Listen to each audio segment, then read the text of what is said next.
நீங்க monthly 5000 10,000 spend பண்ணி spoken English கத்துக்கிட்டு இருக்கீங்களா?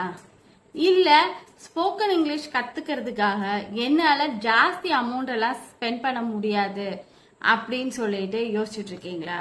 அப்போ இந்த வீடியோ உங்களுக்காக தான். எந்த அமௌண்ட்டுமே ஸ்பெண்ட் பண்ணாம நம்ம எப்படி ஸ்போக்கன் இங்கிலீஷ் கத்துக்கலாம்னு சொல்லிட்டு இந்த வீடியோல சொல்லி தர போறேன். அதனால இந்த வீடியோவை ஸ்கிப் பண்ணாம ஃபுல்லா பாருங்க. இதுல இந்த வீடியோல சொல்லியிருக்க செகண்ட் அண்ட் ஃபோர்த் பாயிண்ட் வந்து ரொம்ப முக்கியம். மிஸ் பண்ணாதீங்க, அப்புறம் ஃபீல் பண்ணுவீங்க. என் சேனலுக்கு இப்பதான் ஃபர்ஸ்ட் டைம் வரீங்கன்னா சப்ஸ்கிரைப் பண்ணிட்டு பக்கத்துல இருக்க பெல் ஐக்கானையும் கிளிக் பண்ணிக்கோங்க. அப்பதான் நான் என்ன வீடியோ போட்டாலும் உங்களுக்கு நோட்டிபிகேஷன் வரும். நீங்களும் என்னோட வீடியோஸை மிஸ் பண்ணாம பார்க்க முடியும். நம்ம மோஸ்ட்லி வீட்ல தான் டைம் ஸ்பெண்ட் பண்ணுவோம். அந்த மாதிரி டைம் ஸ்பெண்ட் பண்ற நேரத்துல நம்ம ஸ்போக்கன் இங்கிலீஷ் நம்மளால கத்துக்க முடியும். அது எப்படின்னு சொல்லிட்டு இங்க ஒரு சில டிப்ஸோட உங்களுக்கு சொல்லி தர போறேன். நம்ம வீட்ல எப்படி எல்லாம் ஸ்போக்கன் இங்கிலீஷ் கத்துக்கலாம்னு சொல்லிட்டு பார்க்கலாமா? நம்ம எந்த ஒர்க் பண்றதா இருந்தாலுமே நமக்கு அங்க பிளானிங் ரொம்ப முக்கியம். ஸோ இப்போ ஃபார் எக்ஸாம்பிள் நம்ம வந்து எங்கேயாவது ஒரு வெளியே எங்கேயாவது போகலாம் அப்படின்னு சொல்லி யோசிச்சுட்டு ஒரு 2 days ட்ரிப்பு. ஸோ நீங்கள் வந்து என்ன பண்ணணும், முன்னாடியே நம்ம வந்து சரி எங்கே போகிறோம், எந்த மாதிரி பிளேஸ் எல்லாம் விசிட் பண்ணலாம், என்னெல்லாம் பேக் பண்ணலாம், எப்படி போகலாம், இந்த மாதிரி எல்லாம் நம்ம முன்னாடியே பிளான் பண்ணி வச்சாதான் நமக்கு அந்த ட்ரிப் வந்து ஈஸியா முடியும். அப்படி இல்லாம நாளைக்குள்ள ட்ரிப்புக்கு இப்ப பிளான் பண்ணி போறோம்னு வச்சுக்கோங்க, அது எப்படி இருக்கும், நம்ம ஏதாவது ஒரு விஷயங்கள் மிஸ் பண்ணிருப்போம். சரியா, அந்த லாஸ்ட் மினிட்ல நமக்கு வந்து கொஞ்சம் டென்ஷனாவே இருக்கும் இல்லையா? எல்லா விஷயத்துக்குமே அதே மாதிரிதான். இப்ப நம்ம ஸ்போக்கன் இங்கிலீஷ் கத்துக்கிறோம் அப்படின்னாலுமே அங்க நமக்கு என்ன வேணும், பிளானிங் வந்து ரொம்ப முக்கியம். அதனால எப்படி பிளான் பண்ணணும்னா, நம்ம ஹவுஸ் ஹோல்ட் ஒர்க்ஸ் எல்லாம் வந்து ஜாஸ்தி பார்ப்போம் இல்லையா? ஸோ அந்த மாதிரி டைம்ஸ்ல வந்து ரெகுலரா நம்ம ஒரு சில ஒர்க்ஸ் எல்லாம் பார்ப்போம். மார்னிங் எழுந்திரிச்சோடனே வாசல் தெளிக்கிறது, கோலம் போடுறது, கூட்டுறது, வெசல்ஸ் வாஷ் பண்றது, then breakfast preparation, lunch preparation, dinner, snacks, இந்த மாதிரி நிறைய நமக்கு வந்து டெய்லி ஷெட்யூல்ஸ் வந்து இருக்கும்.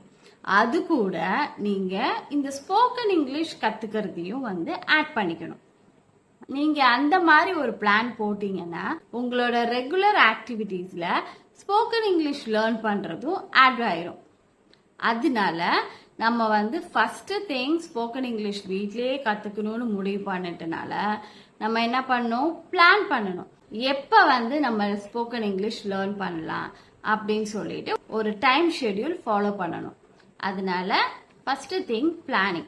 இந்த பிளானிங்ல வந்து உங்களுக்கு எந்த மாதிரி இருக்கணும்னா, ஒரு நாள் ஸ்பீக்கிங், ஒரு நாள் லிசனிங், ஒரு நாள் ரீடிங், ஒரு நாள் ரைட்டிங், இந்த மாதிரி டெய்லி ஒவ்வொரு ஆக்டிவிட்டியை வந்து நீங்க இம்ப்ளிமெண்ட் பண்ணி உங்களோட பிளான்ல ஆட் பண்ணிக்கோங்க. இதே வந்து ரெகுலரா நீங்க ஃபாலோ பண்ணீங்கன்னா கண்டிப்பா உங்களுக்கு சேஞ்சஸ் கிடைக்கும். ஃபாலோ பண்ணி பாருங்க. Next one, reading short stories. எந்த மாதிரினா, நமக்கு வந்து ஏன் ஷார்ட் ஸ்டோரிஸ் ரீட் பண்ண சொல்றேன்னா, நம்ம இப்ப வந்து குக் பண்றதுக்கு இப்பதான் பழகுறோம். நம்ம எடுத்த உடனே பிரியாணி செய்கிறோம் அப்படின்னா நமக்கு வந்து ஃபர்ஸ்ட் குக்கிங்ல நல்லா வராது பிரியாணி. கொஞ்சம் கொஞ்சமா வந்து ட்ரை பண்ணு. ஃபர்ஸ்ட் ஏதாவது இப்பதான் நீங்க குக்கிங்லயே பிகினரா இருக்கீங்க அப்படின்னா ஃபர்ஸ்ட் நம்ம என்ன பண்ணணும், சட்னி ஏதாவது வச்சு அந்த மாதிரி தான் நம்ம பழகணும் இல்லையா? அதே மாதிரி தான் நம்ம ஸ்போக்கன் இங்கிலீஷும் கத்துக்கணும். நம்ம எடுத்த உடனே புக்ஸ் ரீட் பண்ண உடனே பெரிய நாவல்ஸ், இந்த மாதிரி பெரிய ஸ்டோரி புக்ஸ் அந்த மாதிரி எல்லாம் எடுத்து ரீட் பண்ணக்கூடாது. சின்ன ஒரு ஷார்ட் ஸ்டோரிஸ் இருக்கிற மாதிரி புக்ஸ் வந்து எடுத்து ஷார்ட் ஸ்டோரிஸ் வந்து ரீட் பண்ணணும். ஏன் ஷார்ட் ஸ்டோரிஸ் ரீட் பண்ண சொல்றேன்னா, உங்களுக்கு அந்த ஸ்டோரியும் ஒரு 1 பேஜ்லயே முடிஞ்சிரும். தென் உங்களுக்கு அதுல கொடுத்திருக்க வேர்டிங்ஸும் ரொம்ப சிம்பிளா கொடுத்திருப்பாங்க.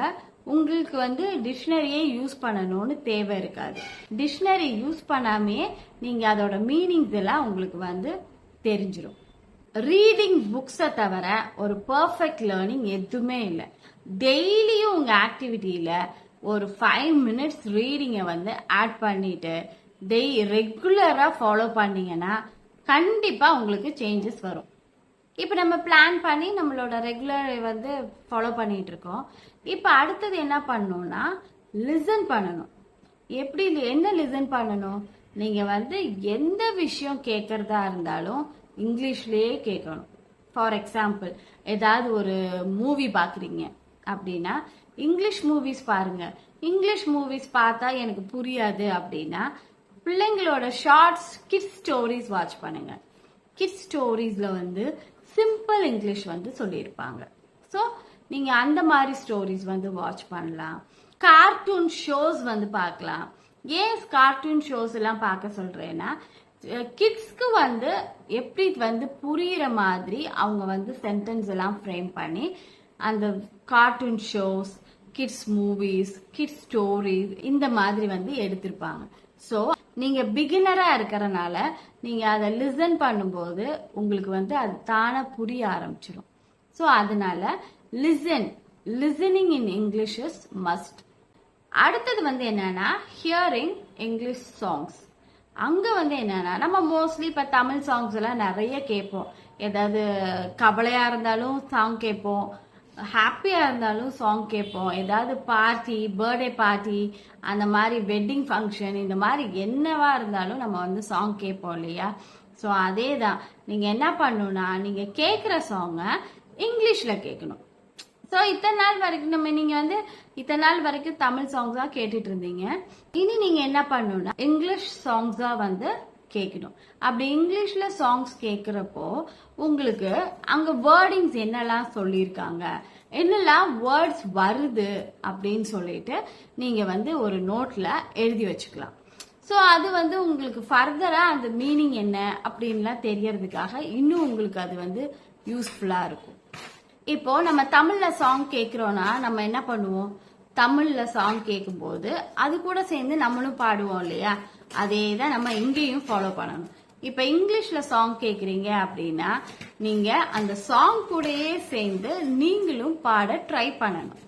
இந்த மெத்தட 1 to 2 months ஃபாலோ பண்ணீங்கன்னா கண்டிப்பா நீங்க வந்து சூப்பரா இங்கிலீஷ் பேசலாம். ஏன் நீங்க பாட கூட செய்யலாம். அதனால இந்த மோஸ்ட் இம்பார்ட்டன்ட் திங்க வந்து ஃபாலோ பண்ணுங்க. இப்போ இன்னைக்கு வீடியோல வந்து நம்ம எப்படி வீட்ல வந்து ஸ்போக்கன் இங்கிலீஷ் கத்துக்கலாம்னு சொல்லிட்டு உங்களுக்கு சொல்லுங்க இல்லையா? நீங்க வந்து அதை ஃபாலோ பண்ணி பார்த்துட்டு எனக்கு வந்து கமெண்ட் பண்ணுங்க. அப்பதான் நான் சொல்லி கொடுக்குற வீடியோல நீங்க வந்து எந்த மாதிரி பெனிஃபிட் ஆகுறீங்க அப்படின்னு சொல்லிட்டு எனக்கும் தெரியும். என்னால ஒர்க்கிங் ப்ரொஃபஷனல்ஸ்க்கு 60 daysல ஸ்போக்கன் கொண்டு வர முடியும்.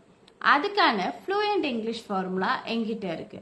உங்களுக்கு இன்ட்ரெஸ்ட் இருந்தா இந்த மெயில் ஐடிக்கு மெயில் பண்ணுங்க, நான் உங்களுக்கு டீச் பண்றேன்.